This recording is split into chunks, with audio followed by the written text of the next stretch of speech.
This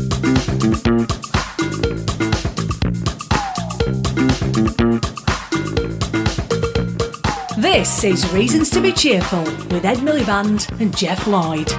Well, hello. Hello. How is 2018 treating you so far? Well, it hasn't sort of gone off the cliff yet. That's the spirit. Yeah, exactly. Yeah. Are you feeling sort of new year, new beginning, new dawn? Yeah, I'm on a terrible, unhealthy yo-yo diet. Are you? Yeah, because I want to look svelte for when we do the live show at the end of the month. Yes. You've got some way to go. I've got it's quite a long way to go. You're going for the shaggy beard. Oh, yeah. It's a sort of David Bellamy look. I'm not sure that anybody wants to be told they look like David Bellamy. But there might be nature programme opportunities for you. I thought it might be a new direction. So you're not approving of the big beard? No, it's nice. It's good. It's honestly, we should move on. Yes. What about you? I'm concentrating on losing weight in an unhealthy way to do with diet rather than having What's to do your diet?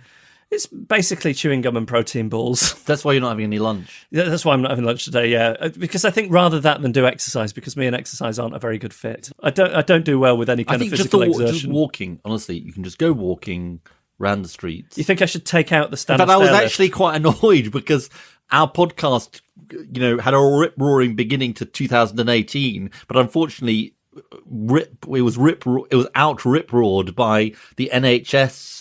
Some NHS podcast from 2012 about how to do a 5K from being a couch potato. Did you see my tweet about this? I did see this. Yeah. This is upsetting. It's like, Blue Planet 2 all over again.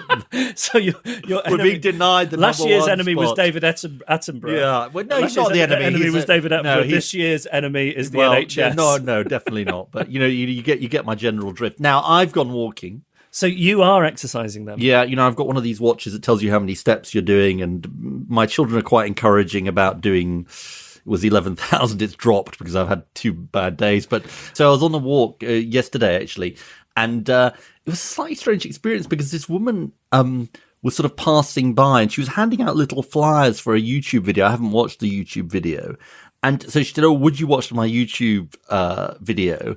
And she said, "Oh, I'm sorry, Michael Portillo," she said to me. What? And I said, no, I'm not Michael Portillo. I said Miliband, actually. She said, "Oh, yes, of course." Anyway, I looked him up. Michael Portillo's 64. I mean, I've never been mistaken for Michael Portillo ever before. I mean, that is a definite 2018 first. Well, maybe, if the BBC are listening, Ed could be a good stand-in for him on his railways documentaries. No, I think, that's not I don't think it's my bag, really. I do like going on trains, as you know, and having my best conversations on the trains, but I'm more interested in the people on the trains rather than, the countryside and history and all that is important, but it's the people on the trains that So I you like. were never a train spotter? No. I was. You were a train spotter? Very, very briefly. When? When I was 11 and I went from primary school to big school, I was finding it a little difficult to make friends, and my dad said, "Why don't you join a club?" So I thought, that's a good idea. I'll join a club. I looked at what clubs they had, and there was a train spotting club. And if you're trying to make yourself more... If any 11-year-olds listen to this, if you are trying to make yourself any more cool and popular, probably the train spotting club isn't the one to join. Top of the list, no. But I left after a couple of weeks. We went on a field trip to Birmingham New Street Station. What was it like? Well, it was Do you have to literally write down the numbers of the trains? Yeah, and then you get home and you tick them off in a book. Presumably it's been revolutionised since the internet, because you can actually look up what they look like. Presumably, but I think you could always buy books of what trains look like. I think the pleasure in it is to be able to see them yourself and then tick them off a list. Is it to spot an unusual one? I guess so, but I didn't spot any Somebody unusual who ones. used to work for me has got a sort of challenge, which is to go to the least used stations in Britain, and he goes around the country. He's about my age, he's younger than me, and he that's his thing. So he is a real train spotter. Do you think he's lonely? No, he isn't. He's got a kid and a lovely wife and all of that. Does he take them with him? Yeah, he does, I think. Oh, that poor kid. Well, I think the kid's quite young, so probably oblivious. Won't have an impact on him. Blissfully unaware. Quite yet. So should we talk about what we're doing on the Yes, let's do it. And I prepared when Ed and everyone turned up earlier. I'd prepared a special playlist of songs to get us in the mood for this week's topic. Come on. Do the locomotion. I know. Yeah. Maybe that should be our karaoke. Maybe we should do the dance live on stage at the Leicester Square Theatre. Definitely not. Definitely not. So we're talking about the Great Train Robbery. Mm-hmm. This thing of our railways, the more you read about it, the more you think it is slightly unbelievable, the position we've ended up in. Because if you look at these figures came out earlier this week, which said that we pay higher prices.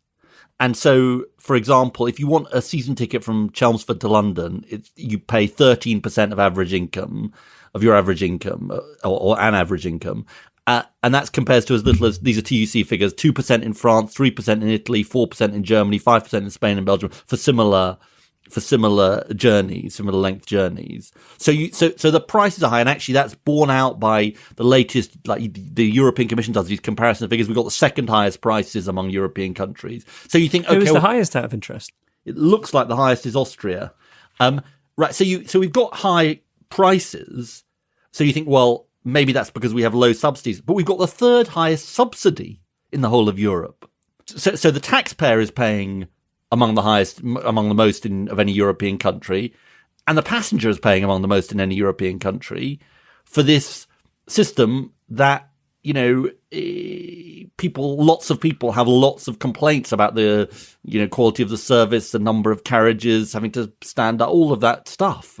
So what was it that made us so different? Why did we take a different route to all these other European countries? Because of the privatisation in the 90s. So I remember that happening, but was that purely ideological, or was that the way a lot of countries were going and we've done it badly? Pretty ideological. It's pretty ideological, and we're pretty much an outlier. But here is the most extraordinary thing of all, I think, about this, which is we've got a privatised system, except not really.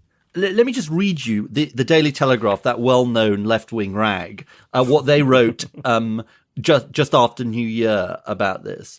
And they said this: swinging rail fare hikes across the UK have prompted fresh calls for the renationalisation of the railways, a policy that Labour leader Jeremy Corbyn has championed. But 72% of rail franchises are already backed by the state, just not ours. Analysis by the Daily Telegraph shows that 18 out of 25 rail franchises are currently run by foreign state-backed operators, and that number is set to rise. So here is the most extraordinary thing, right? And this is about the franchises, because Network Rail, which runs the infrastructure after being sort of sent to the private sector, has ended up basically back as on the government's balance sheet in the public sector. But here's the extraordinary thing.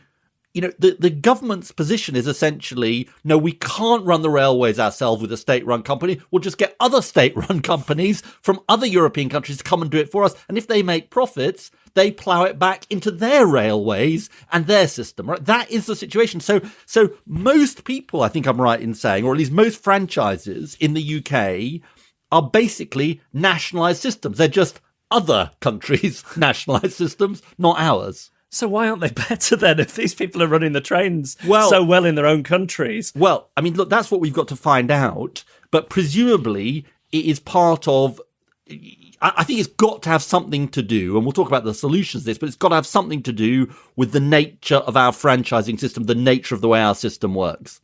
And that's what we're going to be talking about. But I must say what struck me really about the debate about this is even those people who want to say nationalisation and public ownership is not the answer. And by the way, just on the public, what does the public think about this? The polls differ a bit, but there was a populist poll recently that showed that 65% of Tory supporters and 86% of Labour supporters wanted public ownership. As I say, some of the figures are slightly lower in other polling companies, but overall 76% of the public wanted public ownership, 24% didn't. But even in the debate about this, even those who say we shouldn't have full nationalisation, it's quite hard to find people who really defend the current system. The current system feels pretty busted. And the question is, what do we do about it? And so we're going to be talking to Andrew Adonis, Lord Adonis. He just recently resigned, I think on New Year's Eve, as the head of the government's infrastructure commission. Because, well, it was partly about Brexit, but it was also about a particular decision that Chris Grayling, the Transport Secretary, had made around the East Coast Line, and Virgin and Stagecoach and the relationship with them. We're going to be talking to Andrew just about, the reasons for his resignation.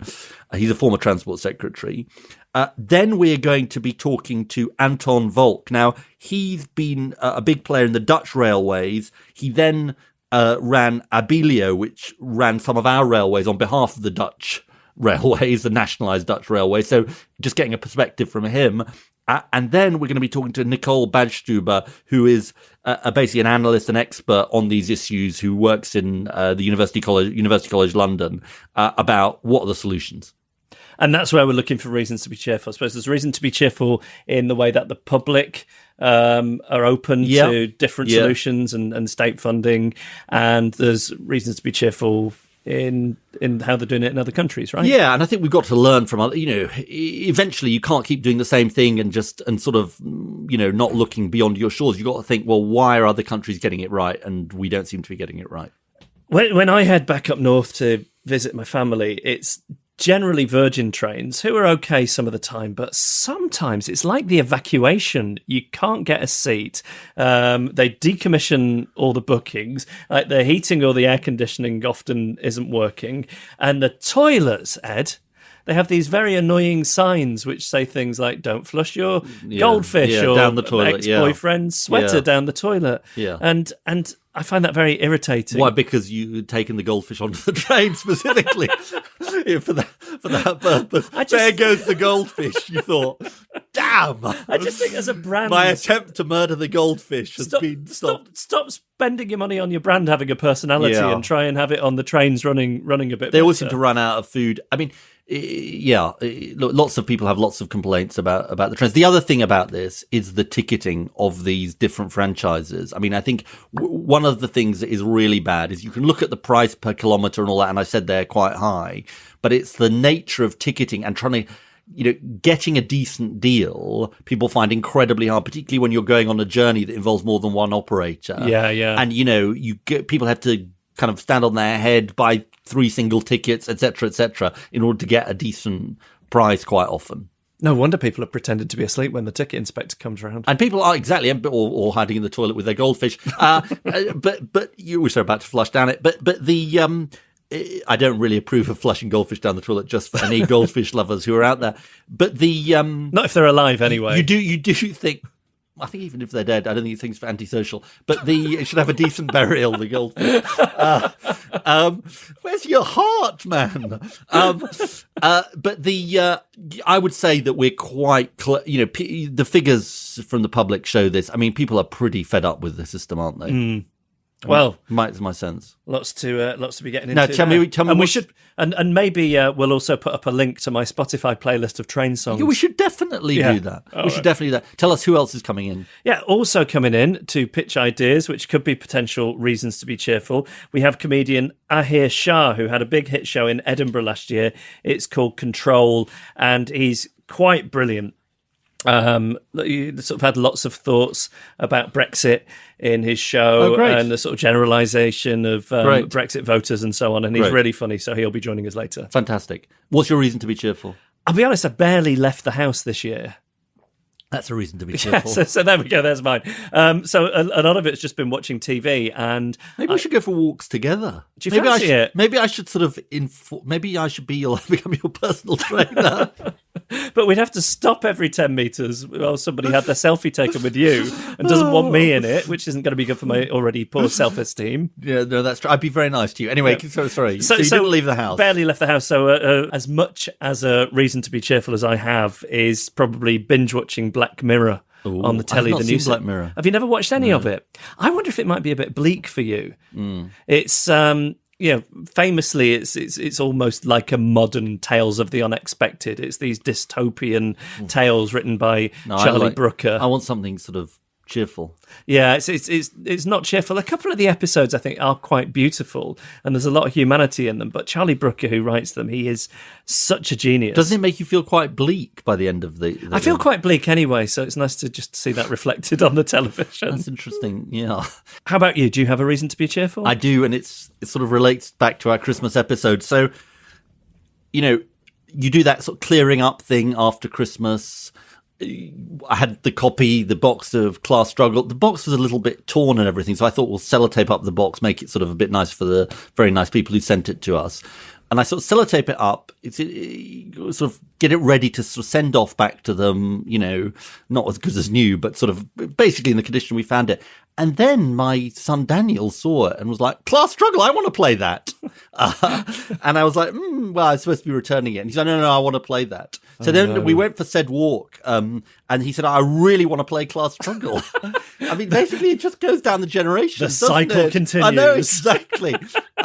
Anyway, so I sort of made my excuses. Anyway, then him and Sam played Class Struggle. And I think Sam was the workers, Daniel was the capitalist, and Sam won. Anyway, so my reason to be cheerful is that the Class Struggle, and what was very interesting was it took us, we kind of cut this bit out. Thankfully, Emma cut all of this out. It took us quite a long time to kind of understand the rules. It took them about 5 minutes. It was like, Sam was like, yeah, we had to land on the Alliance Square, the Farmers Alliance. I did an alliance with the farmers, da-di-da-di-da. I had 37 assets and 1 debit, and, I won, etc., etc. So one of your sons is going to be doing a podcast in 40 years from now, and then all of a sudden have this memory. Handing it on to their children. We used to play Class Struggle as kids. But apparently also, I think we should get some credit, even a commission from the creators of the game, because somebody tweeted that there was now a run on eBay on Class Struggle. I mean, it is the new Bitcoin, as I tweeted. Never mind Bitcoin, you should be putting the safe place to put your money is in shares in Class Struggle, and you feel good about it as well. I'm not sure if the Marxist academic who created Class Struggle would approve of that. Well, that is interesting. Maybe he's Bertel Ullman. Maybe he's listening and will sort of tell us whether he thinks it. But maybe we should become market makers in the Class Struggle. You can sort of go short or long on Class Struggle. Reasons to be cheerful with Ed Miliband and Geoff Lloyd. We're joined now by Lord Adonis, who recently resigned as the head of the government's infrastructure commission, both over Brexit but also over the handling of transport issues. Andrew, thanks so much for joining us. Ed, great to be with you. So you recently called for Transport Secretary Chris Grayling to resign over the government's handling of the early termination of Stagecoach's East Coast Rail franchise, which you said, and I quote, looks set to be the worst transport scandal since the collapse of Railtrack in 2001. Can you explain why you felt so strongly about this? What Chris Grayling has essentially done is to issue a massive blank cheque to two of the richest companies in the country, Stagecoach and Virgin. They overbid for the East Coast Rail franchise, and they had $2 billion worth of payments that they were due to make to the government between 2020 and 2023. And faced with those, they said they'd rather get out if they possibly could. And Chris Grayling has agreed to it. And the reason he's agreed to it isn't just because he wanted to sign a cheque for a large sum, but he wasn't prepared to agree to the alternative, which was to threaten to set up a public company if they wouldn't fulfil their contract, because, of course, someone's got to run the trains. And if he had done that, my own view is he could have called their bluff, because I was in exactly the same position under the last Labour government, when you and I were ministers in 2009, when National Express, another very rich transport company, came to me and said that they were making a loss on exactly the same line, the East Coast main line from London to Edinburgh. And would I agree to, as they put it, renegotiate the contract? And they said two things to me, which resonate deeply with the contemporary situation. The first was that the whole industry, they said, was going belly up because of a decline in traffic and a weakening economy. And I said to them, well, that may or may not be the case, but the one thing that would absolutely ensure that the whole of the current rail franchising system collapses is if I work on that assumption. So I'm not agreeing to renegotiate. But then they said to me very belligerently, but you can't run a railway company. He said, because the trains have got to be run, and we're the only people who can do it. And I remember the chief executive coming into my office and saying that, and I said to him, Richard, I'm afraid you don't understand me. Since the age of 5, the one thing I've really wanted to do in life is to run a train company. And that's what I did. And I recruited 2 outstandingly successful rail managers who set up East Coast, a state company. And at a few weeks' notice, we'd taken over all of the services. I think most passengers thought that the services in the public company were better. Certainly, there were much better fare deals as well, so they liked that. I used it to Doncaster, and I can vouch for that. And it was great. And what I wanted to see happen, because I'm a social democratic pragmatist, what I wanted to see happen was that public company could then bid for other contracts, so that you then had a level playing field between public and private operators, and then you see who offers the best deal to the public, which is surely what we're in this business for, public services for the public. But of course, what the Tories did after 2010 was, as soon as they could, they abolished the East Coast public company. They refused to allow it to bid for other contracts. And of course, the irony is they abolished it so they could give the East Coast franchise to, wait for it, Stagecoach and Virgin. And that's why we're in this mess. And let me just ask you this question, Andrew. Do we know that, there seems some dispute about this, do we know that Chris Grayling is foregoing this money, this £2 billion? He's definitely foregoing the premium payments due between 2020 and 2023, right, which total 2 billion. We know that because he's cancelled the contracts. Right. So we absolutely know that. What we don't know is what he may be able to salvage in a new contract, because what he's done in a big smoke and mirrors operation is to say that he's replacing the existing contract with what he's calling a new form of public-private partnership, except there's no public in it at all. It's just basically a new contract. He says it's going to bring together the track and the trains. I mean, there's a whole load of waffle in there about what it's going to do. But what it effectively amounts to is a new contract. And of course, people will bid for that contract anew. And nobody in the industry believes that anyone will bid remotely close to 2 billion for operating that contract between 2020 and 2023. So the difference between those two figures will be the scale of the bailout, which I think will be several hundred millions. The bailout, but it could be higher. But the point about this, though, Ed, which is crucial, is that the total bill to the taxpayer could be billions, because the deal that he offers to Stagecoach and Virgin on the East Coast, he will have to offer to every other train company in the country. Indeed, he'll have to offer it to Stagecoach, because the next 3 contracts which are coming down the track are Stagecoach itself is shortlisted for. Now, when I took the contract away from National Express, or rather they defaulted in 2009, I also banned them from bidding on the grounds that they were not a reliable partner for the state. And that was a huge disincentive to any other train companies from following suit, because they knew not only did I now have a state company that could take over the operations, but they'd be banned from any more business with the state. Whereas what Chris Grayling has done is not only to bail out Stagecoach, but to put them on the shortlist for the next 3 contracts, which I think, frankly, is outrageous. And just to understand this, and just for the sake of clarity, when you took over East Coast, as has been your aspiration since the age of 5, if not necessarily for East Coast, you also you had to forego the money that the state would have got, but your argument is that you sort of took some decisive action against the companies that had defaulted. Am I right? Is that right? Oh yes, yeah. Of course it's true that we lost the what were called the premium payments, which are the additional payments that National Express were due to pay, though I still got a lot back because the state company was very successful. However, there are 2 crucial aspects to this. The first is that National Express, the private company, didn't make any gain at all beyond that, because they weren't allowed to bid for any future contracts. Right. That's crucial point number 1. Crucial point number 2 is that no one else defaulted, because they knew that if they defaulted, the business would be nationalised and they'd be banned from any future contracts.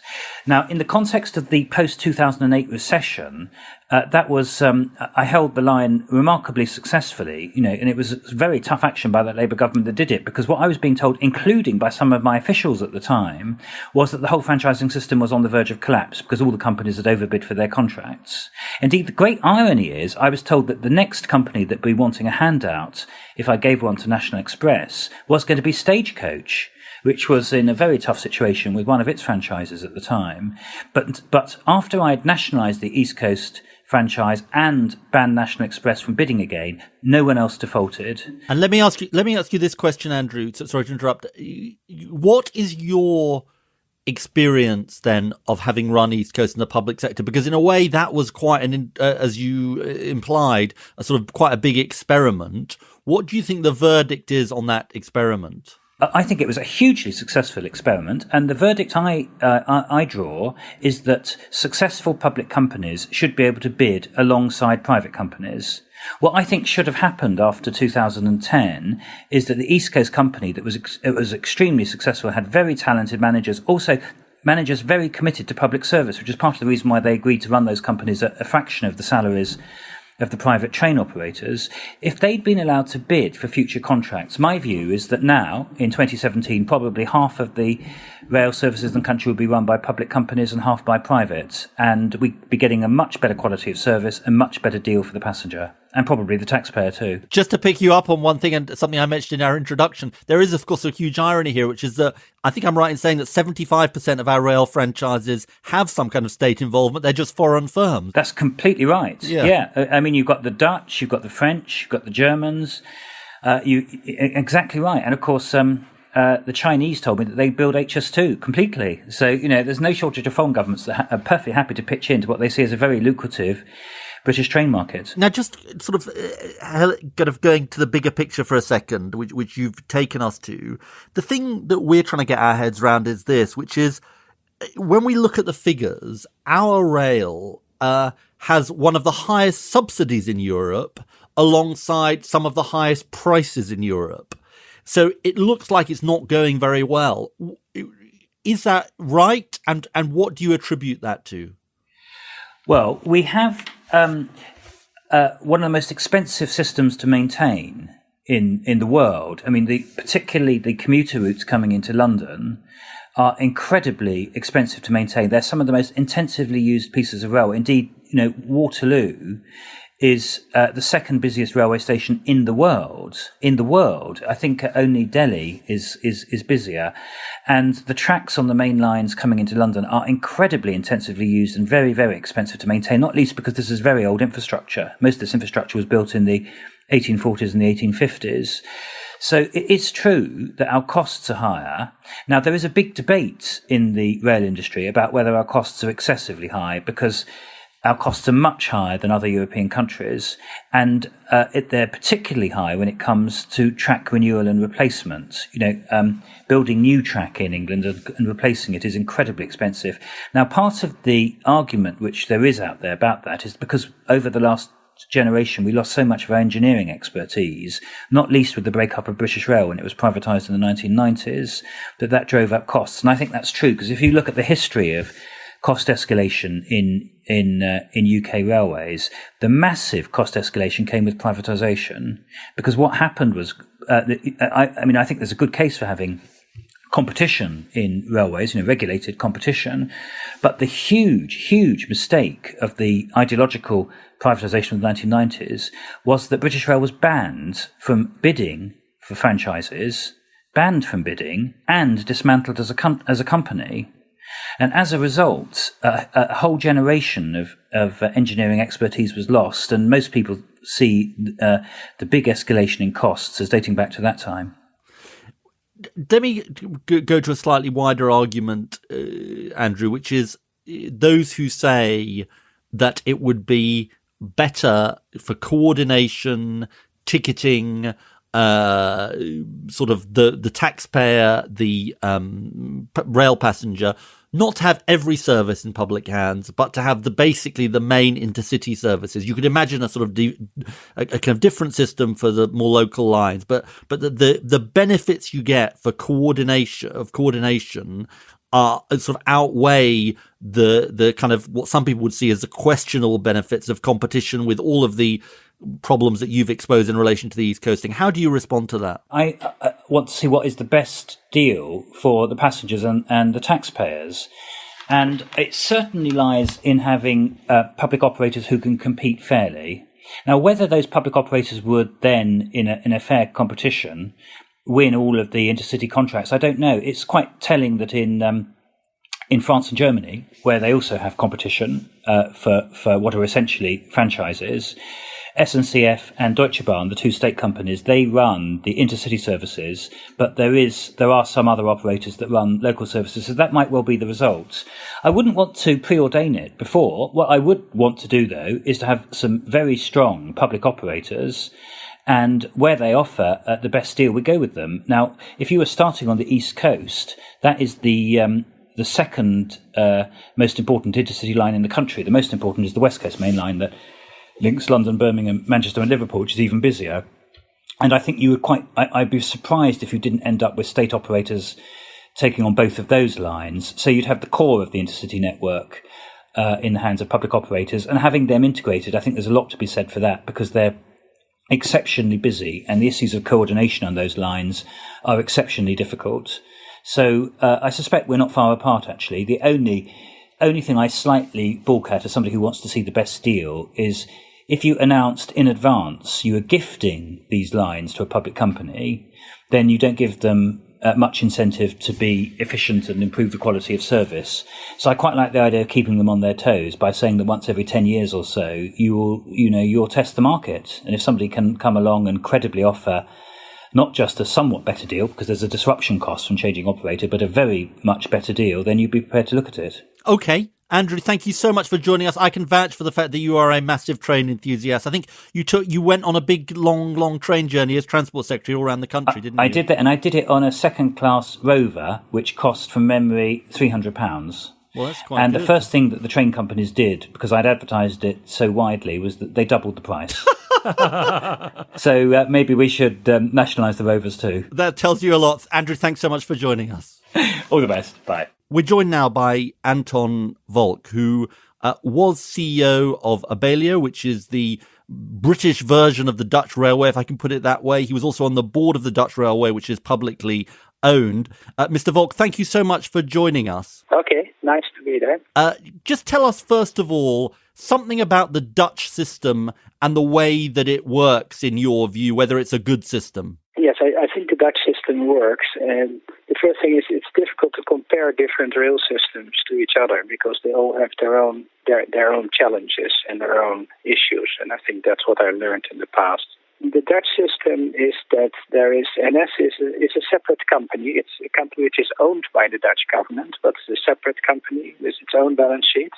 It's not subsidized, and it is operating what is called in the Netherlands the core network, which is the big network between the core network between the big cities in the Netherlands.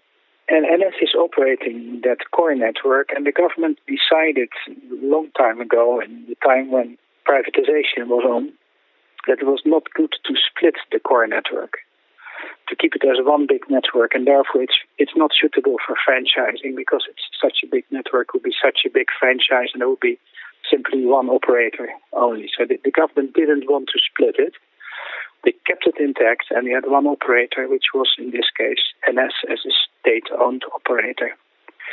Network is operated by ProRail, which is just a sort of network rail. It's comparable to it. ProRail is also owned by the government, and ProRail is subsidized by the government, so the government invests in the rail infrastructure. On the borders of the network, which are the likely run lines, there has some privatization taken place, which has worked also well because there you were able to, by doing that and by delegating that to regions, there was a possibility to integrate different modes of transport, which is one of the issues which I think the UK is struggling with. So you could integrate bus and train as an example. And so you could have one company who was doing both the train service and a number of bus services, and they could do it efficiently and with a high service grade. So that is the way the system works in the Netherlands properly.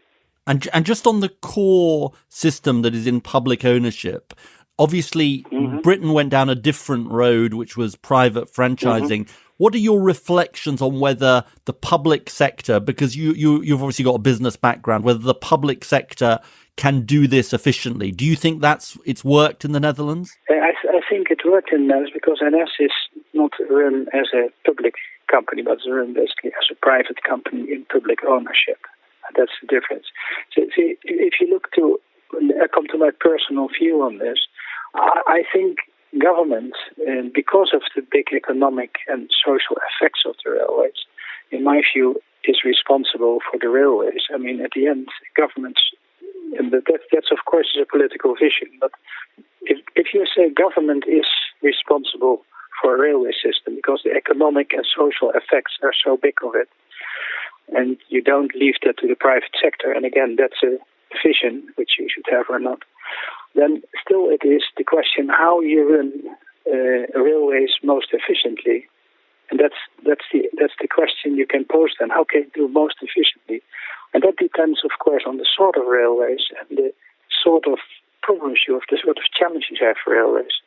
As an example, when it's very difficult to do franchising, when it is very uncertain what outcomes are. As an example, the example in the Netherlands is the high-speed line, which the Dutch government thought they should do in competition, in franchising. And the high-speed line, well, that's comparable to the Dutch part of the high-speed line is comparable to an intercity line in the UK, of course. If they tried to do that, well, nobody knew exactly what the outcome was because it was not known how many passengers would be there, and therefore it started to be a very difficult process because then government lost control over the process because nobody. There were complete different bids, complete different philosophies, and at the end, NS won the competition, but it didn't work out, so they had to be bailed out. And you see that sort of thing was happening in the UK. Well, I was going to say then, when you look at the UK system, and obviously when we look at the figures, it looks like we're quite a well subsidised system, but also quite a high price system. What do you think?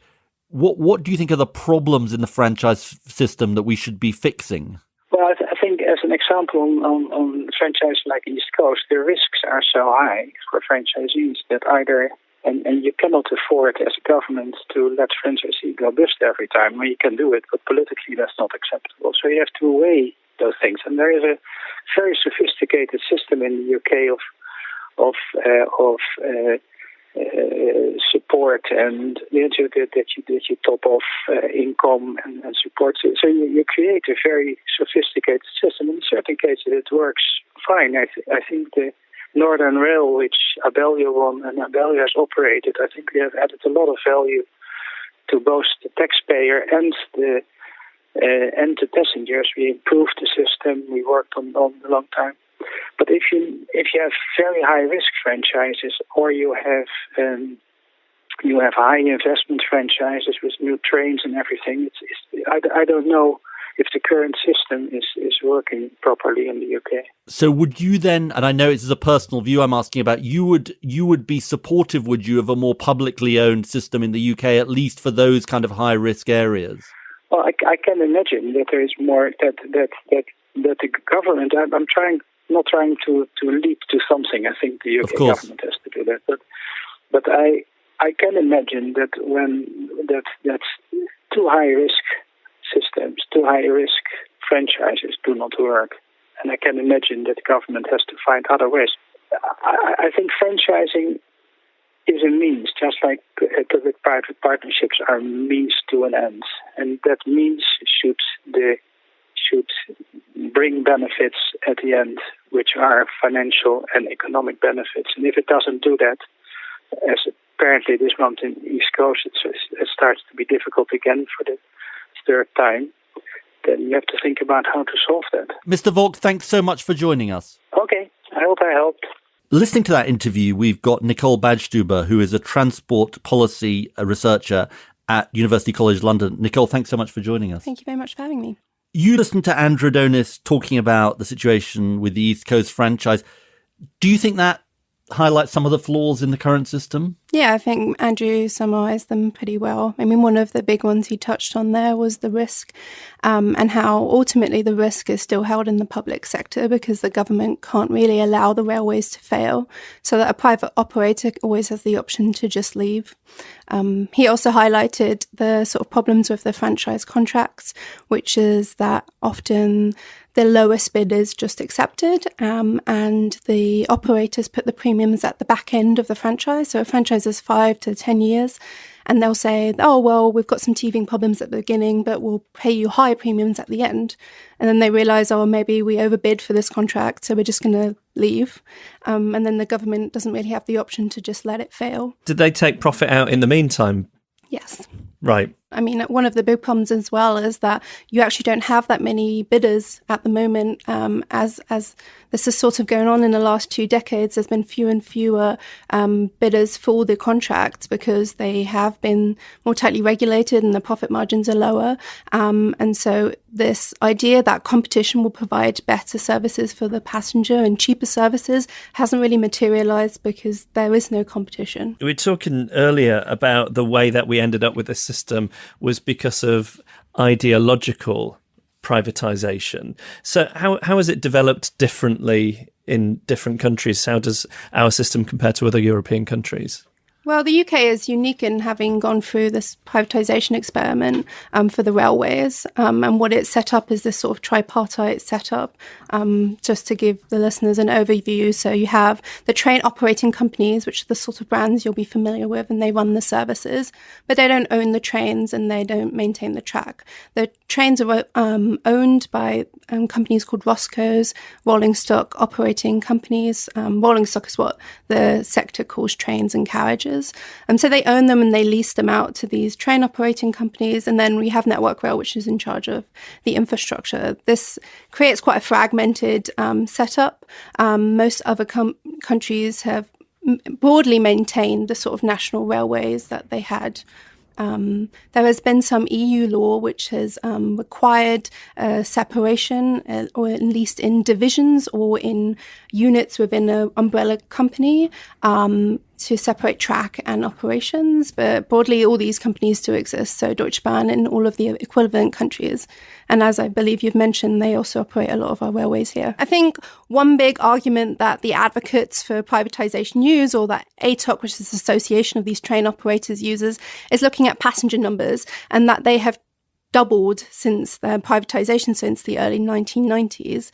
I think what this sort of decontextualized figure is that it doesn't take into account that actually there's been a lot wider drivers to this change, and that is this employment centralization in London, the fact that 2/3 of that growth comes from the commuter belt in London, and land use planning, so the fact that employment is in one area and all the residential areas somewhere else. So yeah, we can figure it out some other way, but I don't think the doubling is to be attributed to the private companies. And now you've written advocating as far back as 2015 that you think there is a way to take Britain's railways back into the public sector without cost as franchises expire. Perhaps you can just explain your position and why you're advocating for that.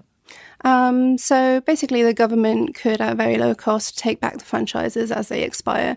So as I mentioned, at the moment you have these franchises, which basically are sort of regional monopolies. As the country's been cut up, the railway's been cut up into little chunks, and they've been put out to tender. These contracts will expire. There is sort of a schedule of when they will expire. And as they expire, the government could choose not to put them out for tender again. You would save money because that entire process of putting it out to tender and checking the bids and also reimbursing each of the companies for making that bid would fall away. You have the example of how having the government run the railway has worked, as Andrew outlined with the East Coast Railway. And you could also do something similar with these ROSCOs, so these train leasing companies. Actually, most of the new trains have been purchased directly by the government. So this has already been done with Thameslink and Crossrail.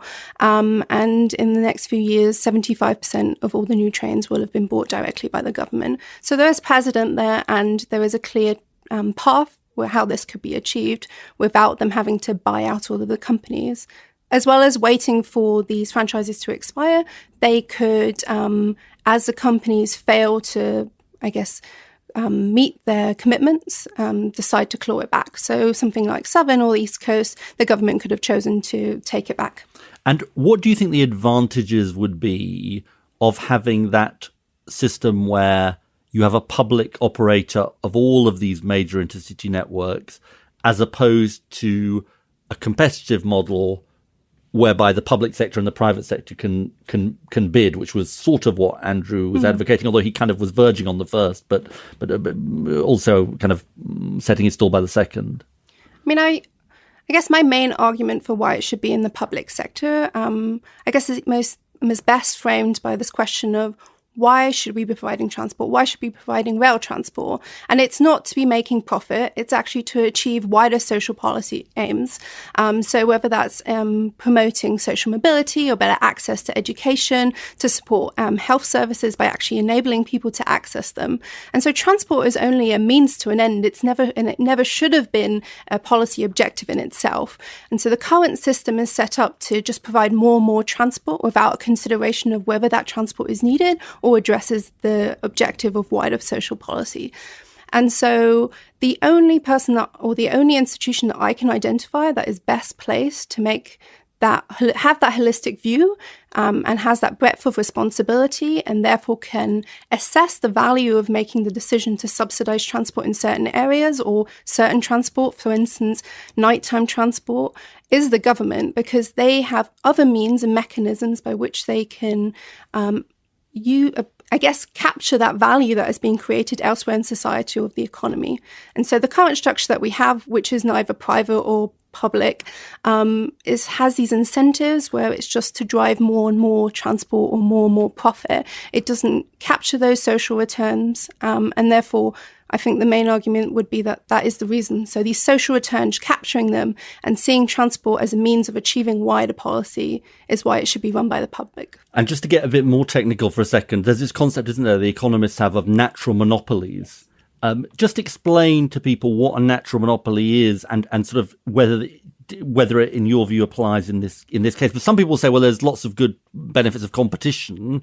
I think one of the issues I've got is once the franchise is awarded, and we've already heard about some of the problems of that awarding, there isn't really much competition. You know, you're on a Virgin train, you've got no choice. It's their sandwiches or no sandwiches, or their trains or no trains. Yeah. So I think, the railway is an example of competition for the market rather than competition in the market. So I think on an everyday basis, there's competition in the market, for instance, what supermarket you go to. And you as a consumer are well informed about what the price at Tesco's is for that pint of milk or elsewhere. And so you can make an informed decision because you have quite a lot of data of how much things cost there, and maybe you get better products there or whatever. But you have some sort of background and basis of information on which you can judge your choice. With something like transport or long distance travel, you don't really have that frequent everyday experience. So you're not really that informed. The other big problem with something like the railway is that there's huge infrastructure costs, and it would never make any sense to replicate multiple lines going to the same place so that you can have multiple railway companies running the same services and then competing. So the only way that you can have competition within this sector is competition for the market. And as I said, the sort of way that the franchisees try and get around that is by low bidding and then backing out when the premiums are too high. So, yeah, these really high sunk costs are the big problem. And also you have, just explain what high sunk costs, are. Well, these high infrastructure costs, basically. And you've also got this problem, don't you, when you want to buy a ticket from one place to another, when it's different operators on the network, it's particularly then you end up paying over the odds, or it's very hard to get the best price, isn't it? Yes. So, the model that's been adopted. So, maybe to outline, there are two types of tickets that you can get. There are regulated and unregulated tickets. About 2/3 of the tickets are unregulated and 1/3 is regulated. So these regulated tickets, the idea behind regulating these ticket prices was that these would be sort of commuter-based travel distances, and the majority of them are about half of the people who buy a regulated ticket are season ticket holders, and most people then any day returns or discounted returns. So that's sort of, I guess, your commuter belt ticket. And the idea behind them being regulated was to cut the escalation that could happen in the price. However, you still have these 2/3 which are unregulated, and those are usually larger distance tickets. And the model that the companies have adopted is sort of, I guess you'll be familiar with it from the airways industry, where you have demand-based pricing. Railways have less of this huge spike in peak of peak travel to London, and that these peaks are really the most expensive. Some of them are involved in the geography of London and where the economic size. One thing that people who are critics of the idea of public ownership will raise, and obviously this dates to a time which Geoff and I can remember better than you, is the sort of days of British Rail, Geoff in particular. No, that's not true. Ed remembers the days of Dr. Beeching exactly. closing down the local lines. I was a mate of his. It's kind of like what I said, the curly cheese sandwiches. Now, I don't think much of virgin sandwiches, as I said already, but people don't remember that sort of nationalised British Rail as being these halcyon days. It's not a golden age. How do you avoid a sort of unresponsive, publicly owned system? What's the examples from elsewhere, from around the world? Can you avoid that? Is it about the way you would structure public ownership? Is it about having a certain service for the intercity and then a different one for other local services? How would you go about that? I mean, I guess something I would generally be advocating for is to split the franchises between sort of metro, regional, commuter-based services and longer distance services. I think generally that makes a lot of sense. You can see success stories of that with the London Overground and the actual drive to create more of a London Overground by taking over more of the commuter belt in London. What this also does would allow maybe regional governments to be in charge of franchising out the services. They could then tie that in better with the bus networks, or even if there is a metro network in that city. And I think that entire governance structure would lend itself much better to providing transport that local people would need. So to be clear about this, the intercity would be one integrated service for the long distance. Maybe intercity is the wrong way of describing it. Longer distance services will be one integrated public service, and then regional governments, mayors and so on would make decisions a bit like Transport for London about those services. Yeah, I think that would be a model that would work well, and you can see sort of examples of how it has worked well. TfL is quite a success story. Just say a bit about that. I guess so. TfL, I mean, the most comparable one there is London Overground. So London Overground is a patchwork of railway lines that were all around London. Some of them were disused, some of them were underused. In advance for the London Olympics, the decision was made to transform this with over £1 billion into an orbital network. So most of the metro lines, most of the underground lines here in London are sort of what we call radial lines. So they go from out to in. And there's not really much of a connector around. So this orbital service, you have it with the Circle line, but that's only around Zone 1. And the idea was to recreate that in a Zone 2, Zone 3 area. That's been hugely successful. Passenger numbers on the services have quintupled since it was opened up. It now runs very reliable services across all of the different branches that it has. But important to point out is that it is actually operated by a private company under what is called a concession contract. So the difference between what we call a franchise and a concession contract is who holds the risk. In a franchise contract, basically the idea is that the Department for Transport says, here's a chunk of railway. How much are you willing to pay me to run this railway for 5 years?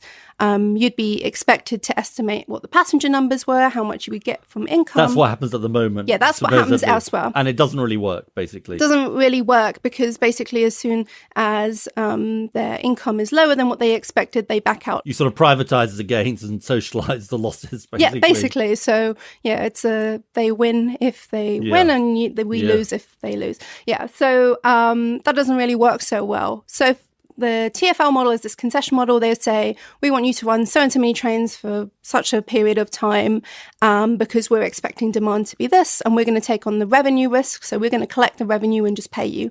So it's a bit like having an employee versus having someone who's independently employed.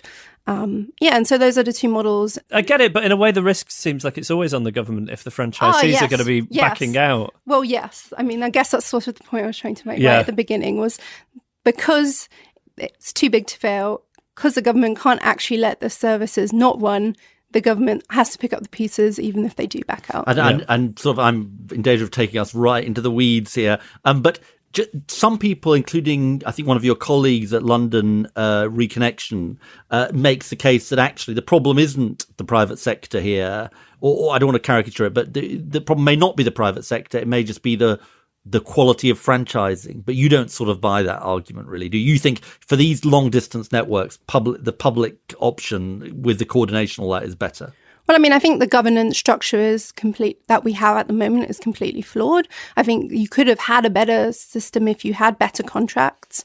But I think if we go back to my point earlier, which was about social returns and social policy objectives, I think if you acknowledge that transport is a means to achieving those policy objectives, the only place that it should be managed from is the public sector. Final question. Podcast is called Reasons to be Cheerful. You work day in, day out in this area. Do you think if we were to have this podcast in 10 years' time on episode 500 and something or other, do you think we'll end up with a publicly owned long-distance rail network? Oh, well, I hope so. I mean, it would make you more cheerful if we had it. Yeah, and I think sort of the moves to devolution, I know that's sort of halted a bit since the last election, but the moves to devolution and setting up TfL equivalents, so Transport for Greater Manchester, for instance, you can see that there is the appetite there to take over some of the local railway services into regional government, or at least regional government control. And I think that would really improve things. I mean, I think one thing that often happens is you have these big projects like HS2. I mean, I have my views on that, but I think a lot of local projects could actually really transform people's lives. Better bus systems, better local rail, and they actually don't require huge investment. And we should definitely talk about bus services in another episode because, trains are one thing, but actually, buses are much too little talked about in terms of the services that they provide. And they can really transform people's lives. Okay, Nicole, thank you so much for joining us. I want to give a plug to your podcast, On Our Line. It's produced by London Reconnections. If you want to know more about transport, hear more from Nicole about her reflections on transport issues, you should tune in. Thank you very much for having me. So what did you make of all that? Well, I found it very interesting. On the face of it, there's not a lot to be cheerful about in as much as we're stuck with this franchise system. And I suppose I should have known this, but it was mind-blowing to me that we've got a system where publicly owned companies aren't allowed to compete for those franchises. And that seems to me like it would be a very It's a definition of a sort of non-level playing field. Yeah, very much so. But in terms of being cheerful, I don't know if you saw on Twitter this week, but people really went for it on the day that the rail fares went up. There was a lot of social media activity and people campaigning. And it feels as if there's a head of steam, right? No pun intended. I just got the glare from a headline. No, it's okay. It was a good pun. It was unintentional. It was a nice little thing.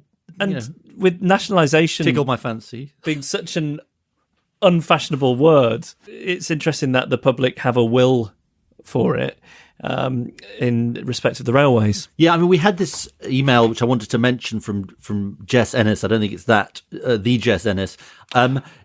Subject the not so great rail debate. I'm on the London commuter belt and pay well over £400 a month to take a 45-minute journey, on which I rarely get a seat. And given how crowded these trains are, I'm clearly not the only one who's being overcharged to stand up! Jeremy Corbyn too. I could almost, or sit down in his case, I could almost understand the price hikes if they were improving efficiency, reducing delays, investing in new trains, or laying on more services to reduce crowding. But I've yet to see any evidence of improvements in any shape or form. It feels like a vacuum into which I place not much off a third of my monthly pay. I think that is quite sort of, typical. And actually, I think there is a way, and I think you sort of saw it listening to a combination of Nicole and Andrew, and also Anton, that you could imagine a system where there's a sort of long distance core which is in public hands, and then you've got this, but it's not like a going back to simply a centralized British Rail, because you've also got this, devolved system for lots of local services where you've got regional mayors and so on making their decisions about how they want to shape their services, how they want to tie it in with bus services, a bit like TfL has done on the underground, as Nicole had said. So, and I think you're completely right. I think the sort of winds of change are sort of blowing through this area, and those who want to defend the current system feel pretty on the defensive, I would say. Don't you think? Yeah, I think so. So that's a reason to be cheerful. And it is important. And for those people, lots of people will say, or some people will say, look, lots of people don't travel on trains. There's other transport areas we need to talk about. That's definitely true. But I think for lots and lots of people, it's a really frustrating experience. And I think that there is a lot to learn about how we can do it better. Change is coming down the track. Very good. Not as good as the head of steam. Well, not as good as the head of steam. Let's end the epic rail fail. Reasons to be Cheerful, a podcast about ideas with Ed Miliband and Geoff Lloyd. If you've got comments on what you've heard on today's show or suggestions for future podcast episodes, then email us at reasons@cheerfulpodcast.com. You can find us on Twitter @cheerfulpodcast or facebook.com/reasons to be cheerful. Is that right?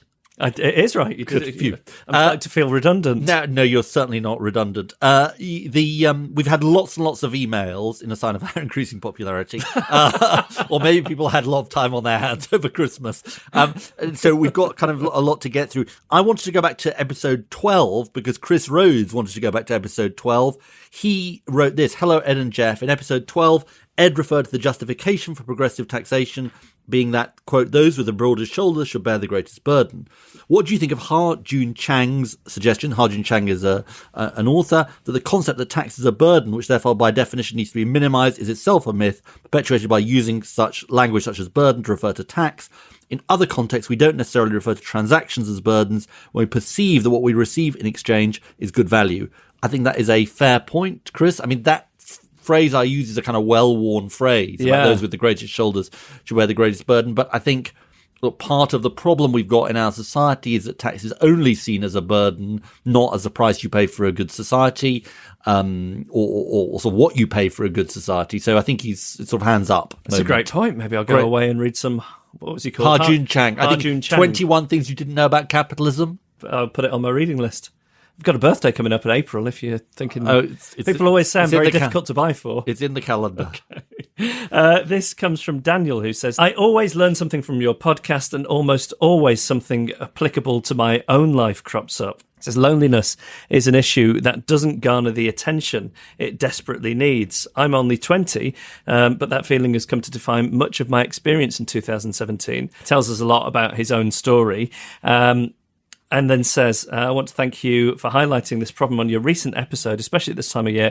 Rachel Reeves wrote a brilliant article recently saying that this problem should be added to Beveridge's 5 Giant Evils, which I wholly endorse. It's often the root of many far-reaching, far worse lingering problems and outcomes. It's important people can talk about their experiences without guilt, shame or filter, and even more important that others are able to empathise with these problems and help people to better themselves." Do you know what the 5 giant evils are, Geoff? Gluttony. No. Is gluttony not one of Want, them? disease. Avarice. Want, disease, ignorance, squalor, and idleness. And you just knew that off the top of your head. Sort of, yeah. Anyway, it's a good email. And actually, there was a lot of response to what we said about loneliness on the podcast, and also Sarah Millican's great Join In campaign on Christmas Day and beyond. And I think lots and lots of people appreciating that.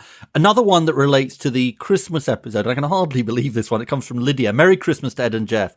I was interested to hear in your Christmas episode that Joel's present to you consisted of a framed photo of David Cameron's infamous tweet during the 2015 general election." This is the one about its chaos with Ed Miliband or competent and stable government with David Cameron.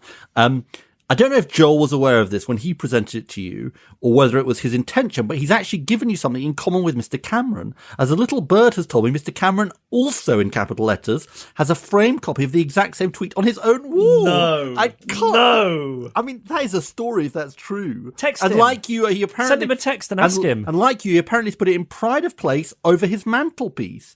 He's also apparently been rather pleased to sign copies of the tweet for both friend and foe, a couple of which were auctioned off for pretty high prices at Conservative Party fundraisers. Ed's got his head in his hands here. You can't believe it. I mean... I notice you're ignoring my suggestion that you text him and find out.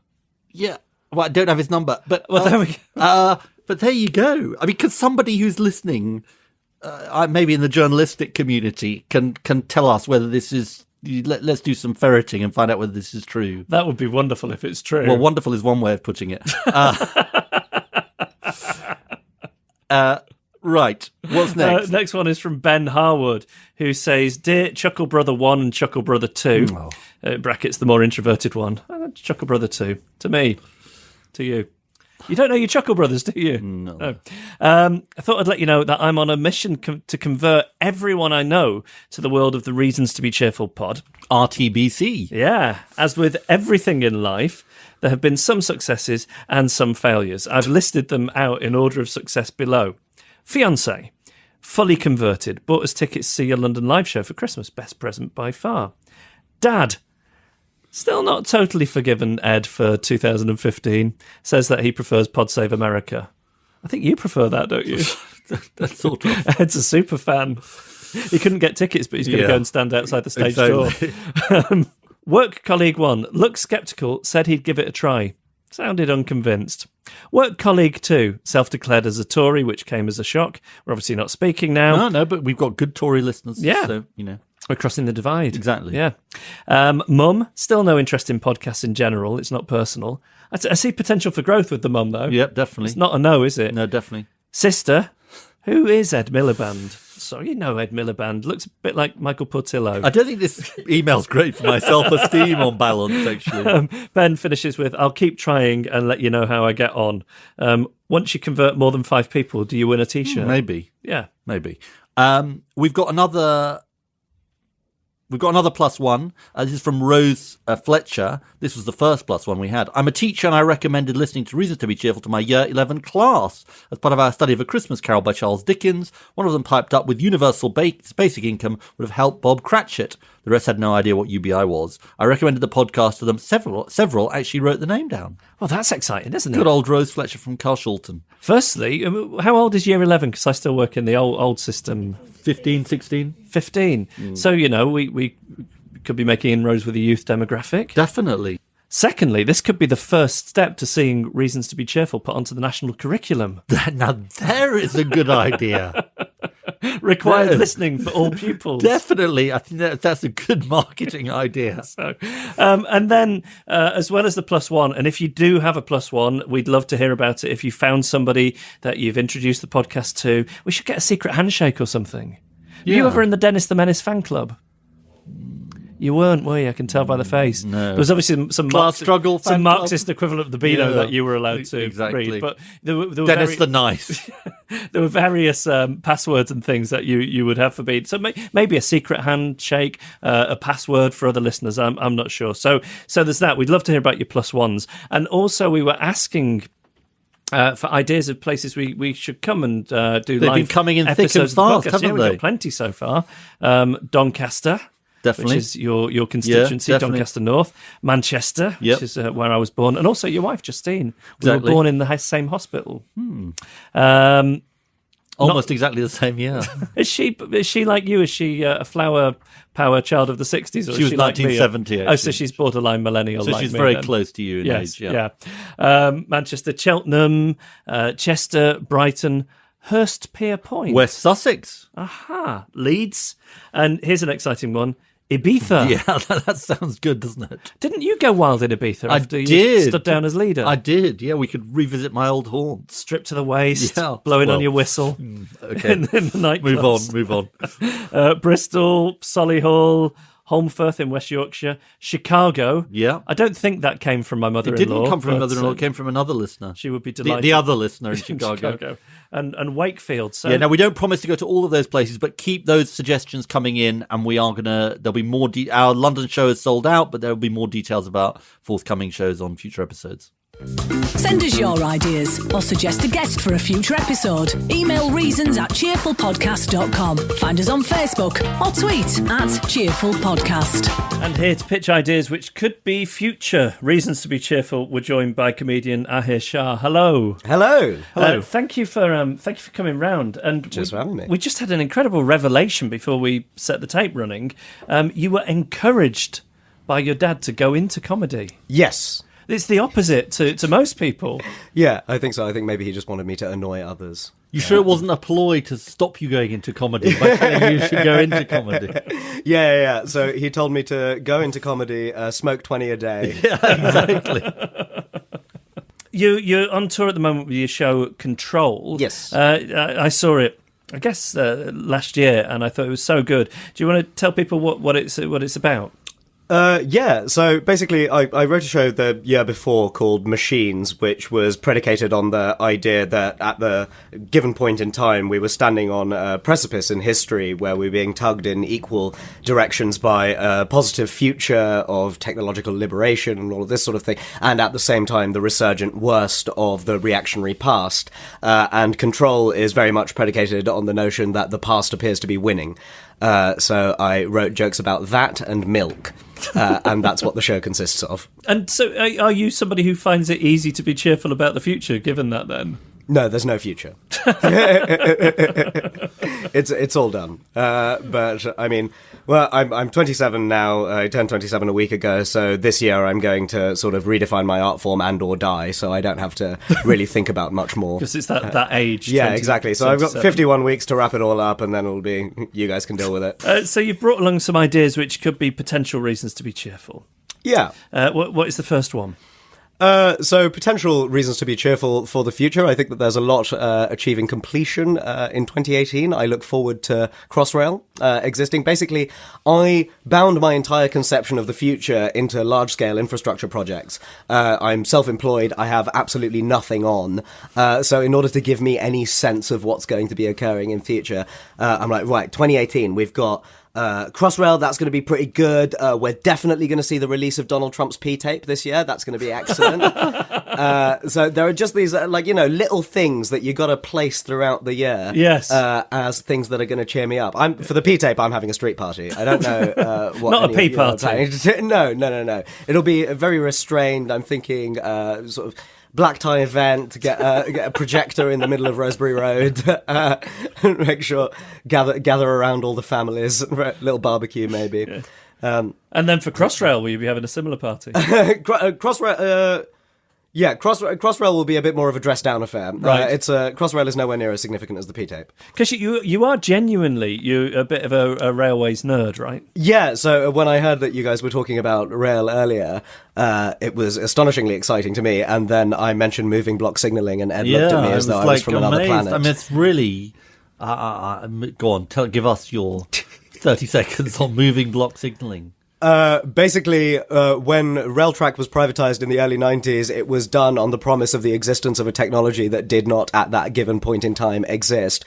And it turned out to be something that would not exist, which fills me with a ludicrous degree of optimism for Hinkley. That's the nuclear power plant. Yeah, which is also seemingly done on the promise of a type of reactor that has never successfully. I think you should be presenting this podcast. I mean, like replacing me. Geoff. I mean, you seem incredibly well informed. I mean, to be honest, Ed, there is another job I would much rather you were doing than podcast thank you host. very much. Thank you very much. So Geoff, rather, I was doing it too. I'd rather I was doing it. All right, then. So shall we move on to your next idea for a reason to be cheerful? All right. I think that another sort of looking ahead to the year to come reason that I think might be to be cheerful is that we are going to have to start thinking more, I think, with the advent of automation and technologization about the future of work, what we hold the purpose and need of work to be in our lives. And I think particularly recently I've been reading and listening to a bunch of interesting stuff talking about how the future of work is going to be largely based around care, right? Of early years care and also care towards the end of life.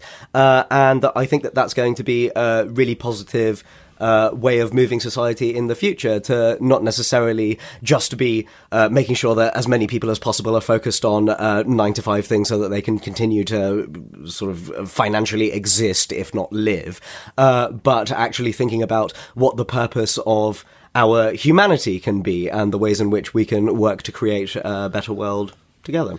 I mean, presumably there are limits. This is sort of robots. What they can do, isn't it? I mean, I think I'm with you, which is that, you know, we're sort of divided at the moment, it seems to me, between those who want to just be kind of wide-eyed about how brilliant technology is and those who want to sort of stop it. And there must be a different way forward which says, how do we make it work for the benefit of humanity? I mean, it's coming. Yeah. And it should be really exciting medical advances, you know, sort of, liberating people. I mean, that's truly the point of it, isn't it? Yeah, I think that the most exciting consequence would be a form of technologized liberation from perhaps the necessity to go to work every day. I know that you guys talked about UBI on this podcast. That was the very first one, wasn't it? Yeah. And that's something that certainly I'm very interested in. And I do think that at the moment we can't necessarily just be Kinkanut standing in front of the tide with his hand held out, insisting that it shan't sweep him away, because these sorts of things are coming. And so we seem to be existing in a point where we have a very real choice to make about the sort of future that we want to build. And it could be one in which every facet of my life is controlled by Jeff Bezos. Or it could be one in which we free people to engage in... I thought you were going to say, or one controlled by Jeff Lloyd. I'd prefer Jeff Lloyd to Jeff Bezos. Sorry. That is what we're working towards. The Geoffocracy will finally... Yes, it'll be a utopian... If it's a choice of the Jeffs, I know which I'm going for. Do you remember, though, sort of growing up and watching things like Tomorrow's World or reading like kids' books about the future, they would always say one of the biggest challenges in the 21st century is what human beings will do with all the leisure time we'll have. Because it would paint it as this kind of utopia where Keynes was talking about that in the 30s, wasn't he? They say that you always overestimate the impact in the short term of technology and underestimate it in the long term. And I think that is probably, if you think about the Tomorrow's World thing, they were probably overestimating the short term impact, but perhaps... Tomorrow's World, there was no internet in the age of Tomorrow's World, was there? No. So in a way, they've underestimated the longer term. I think it can be a force for liberation, but I think we've got to apply ourselves to it. And as you say, not just try and stand in the way, nor just kind of say, isn't Amazon great? You know what I mean? Yeah. I mean, the Alexa absolutely terrifies me, having that in your house. I think, it's sort of having the Alexa in your house really shows how much more amenable people would have been to the Stasi if the Stasi could play Despacito on command. You don't have Alexa, do you? No, I don't either. I had a weird experience the other ones. day. There was some scenic thing on the I think the Orient Express was on the television. Murder On. It wasn't the murder on. I think it was a nice holiday on the sorry, Murder just on looking Express. at the- Sorry. And I said to Sarah, Michael Portillo. I'd love to go on that Orient Express one day. And then the next day I was looking at Instagram and an advert popped up in my Instagram feed for the Orient Express. Now, I don't know if that was just coincidence or if it was listening to me. Yeah, I've heard stories like this sufficiently frequently enough that Yeah. Well, your phone was listening to you. Yeah. I thought it was just Mossad and the Chinese government that could do that, not the... Orient Express as well. Yeah. Wow. And just in terms of your comedy, tell us what you pick up about your audience in terms of the cheerful, non-cheerful question. Because the podcast is called Reasons to be Cheerful. We've noticed lots of people ripping off the idea at New Year. I was pointing out to Geoff on email, lots and lots of different organisations saying, here are some reasons to be cheerful. That Geoff would... To be fair, we ripped it off Ian Dury in the Ian first Dury, place. fair enough. But would you say your audience is sort of not, pessimistic, optimistic? I think at the moment it's quite difficult to separate the reasons to be cheerful from the reasons to be pessimistic. And part of that is to do with the way that we access news at the moment, right? Like, I'm definitely trying to be less constantly engaged with what's going on, because I find that just makes me really, really upset about the state of everything. And really, when you look at the paper at the moment, I just want a newspaper that's split into stuff that I can and can't do anything about. You know what I mean?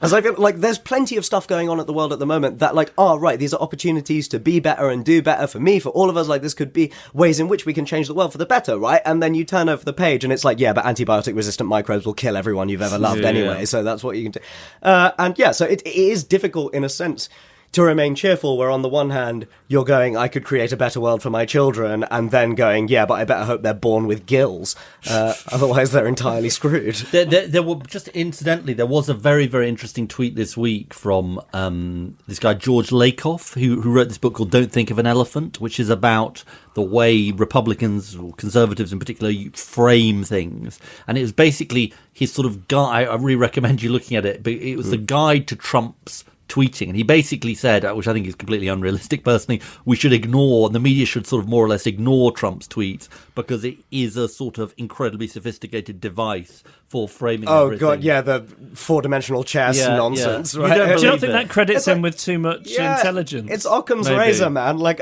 either this guy who has been an impetuous narcissistic moron for the last several decades is an impetuous narcissistic moron, or he is the single smartest human being who has ever existed in the history of the world. And this has been an elaborate ruse for decades. I think he knows what he's doing. He knows there's a book about to come saying, with Steve Bannon saying that he, was treasonous in relation to Russia. So that morning he tweets some ridiculous thing about North Korea and he's got a bigger button than them because he wants distraction. I mean, I think there is a sort of pattern to his madness. Yeah. He knows I think there's a madness to his madness. Maybe that's I think true. that's far more likely. Maybe that's true. The show is Control. If people want to find out, it's up and down the country at the moment. Yep. So for the next couple of months, it's all around the country, and finishing with another week at the Soho Theatre in March in London. It is about the future, fascism, and milk. You're listening to Reasons to be Cheerful with Ed Miliband and Geoff Lloyd. And that was our podcast. Anything you need to get off your chest before we... Yeah, definitely. We've been talking about private rail services. Look, I was sending somebody a Christmas card, a birthday card, somebody who used to work for me who was turning 70. And okay, I left it a little bit late because it was January the 4th was his birthday. And I knew it was coming and I was positively aware of it. And I wanted to make sure I sent him the card, but I left it till January the 3rd. Right. And then during the day, I suddenly thought, I've got to buy this card. And I bought the card, stamp, all of that stuff. And this is the same time as the Michael Portillo business. And so I forced my kids to go to the post office or a shop where you could buy the card, not the post office, buy the card. Right. And then I thought, right, okay, where can I post this? So it's got a chance of getting there the next day. But basically the post boxes around me were like 9 a.m. pickups. Well, what use is a 9 a.m. pickup? You're right. I mean, 9 a.m. pickup, you're not going to post a letter before 9 a.m. probably. And so basically it's going to be like the previous day's letter, because if you post it at 9:15 a.m., do you see what I mean? I do. And then I looked on the website at one of the post boxes near me to see what time it was being picked up. It said 5:30. Okay, maybe I misread it, but I don't think I did. And it was 9 a.m. Now, there was a 4 p.m. near me, but I'd missed the effing 4 p.m. Now, and then the other thing this reminds me of, Marx and Engels, right? Right, yes. Now, bear with me here. You're going somewhere with this. Yeah, my father used to say that Marx and Engels used to live on different sides of Primrose Hill. Now, I don't know whether this is true. They did definitely live, well, I think Engels lived on one side of Primrose Hill. And he said they used to write to each other a lot. And there used to be like 6 pickups a day. Now, okay, I'm not saying 6 pickups a day, but definitely when I was younger, there was more than one pickup from the post box. Do you remember that? Yeah, of course I do. Yeah. Exactly. There's 2 or 3 no way anymore. It's like one pickup and you've had your chips. We are going to haul the Postmaster General onto this podcast, and he's got some serious questions to answer. But there should be a later pickup, shouldn't they? I understand your frustration. Right. Yeah. Well, thank you. Have I neutralised your annoyance there? Yeah, I feel that all people want to be is heard and understood. Exactly. Thank you for hearing me and understanding me. Thanks to Emma Corsham for producing our podcast, and Alex Feisbryce and Lindsay Todd for the policy research. Gail Lofthouse is our announcer. James Deacon made our idents. Ed Seed wrote the music, and Emily Powell I sent them designed Christmas cards, by the way. I know you did. That was very thoughtful of you. Did you? I didn't send any Christmas cards this year. Fair enough. Because I really care about the environment. Yeah, that's true. And also I left it too late to buy them and stamps Funnily enough, I was on the last... I don't know whether you saw it, but I was on the last... I think you did. I was on the last leg on this... I'll tell you why I saw it, because you texted me. Yeah, exactly, I know. Thanks for revealing that. I was on the last leg delivering this giant Christmas card to Adam, Alex, and the other bloke, Josh. It's a giant Christmas card. Yeah. Yeah. And I'm sort of quite. We haven't got possession of the giant Christmas card because it seems to have gone missing. But we're hoping to sort of retake possession. I'm not quite sure what I'm going to do with it. I don't think I mean, I think different people have different traditions, but I don't think it's a cultural norm to ask for a Christmas card back. To be fair, I sent them a sort of smaller one, right, alongside it. But I sort of take your point, really. Yeah. I do take your point. And we should thank our guests as well from this week's podcast. Yes, we'd like to thank Andrew Adonis, Nicole Badstuber and Anton Valk. As well as Ahir Shah, who's on tour with his show Control. Well, I suppose I should go and trim my beard a little bit to keep you happy. When did you last not have a beard? So I've fairly much had a beard since I was about 25. I am now 44. But I went to a fancy dress. You know, the Secret Cinema, they do these big outdoor screenings of different films. And they did an outdoor screening of Back to the Future a couple of years ago, where you go along in fancy dress. And of course, that film is set in the late 50s. And nobody apart from submarine captains had beards. And communists and submarine captains had beards back then. So I shaved it off. And I'd always had the idea in my head that if I was to shave the beard off, I would look very young. I'd look like I'd be like the 24-year-old even me. younger. It would be frozen in amber beneath the beard. But I shaved it off, and it turned out I'm very jowly, like a nana. Really? The more of my face that is covered up, the better. Maybe I'm considering a balaclava. Maybe if you lost a bit of weight, you'd be less jowly. No, and that's only what my wife said to me. She said, "You're looking a bit jowly the other day." What you're saying is, should I feel self-conscious about my bushy beard, or should I feel self-conscious about my portliness? You're perfect just the way you are. Oh, stop it. He's been jowly. He's been the guy with the too long beard. And these have been Reason to be Cheerful.